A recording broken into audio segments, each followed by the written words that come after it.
Bakı-Qazax magistral yolunun Göygöl rayonu Üçtəpə kəndi ərazisindən keçən hissəsində piyadanın vurulması ilə nəticələnən yol qəzası baş verib. KAMAZ markalı yük avtomobilin sürücüsü Xeyrəddin Həmzəyev magistral yolun ortasında telefonla danışan piyada 1987-ci il təvəllüdlü Nizaməddin Ələsgərovu vurmamaq üçün manevr edərək maşını aşırıb. Hadisə nəticəsində xəsarət alan olmayıb. Lakin bir neçə dəqiqə sonra həmin piyadanı minik avtomobili vurub. Nəticədə piyada ağır xəsarət alaraq Gəncə şəhərində yerləşən xəstəxanaların birinə yerləşdirilib.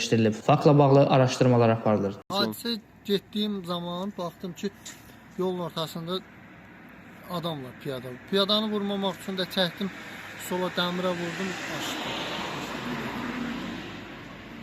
Siz yüklü gəlirdiniz də, yəni o hərəkətdə idi, yoxsa dayanmışdı? Dayanmışdı, yolun ortasında dayanmışdı. Telefonla danışırdım. Getdiyim istiqamətdə yolun ortasında dayanmışdı. Mən də onu vurmamaq üçün çəkdim, dəmirə vurdum, aşdım. Nazir Quliyev, Rəvan Məmmədli, bugün informasiya proqramı üçün.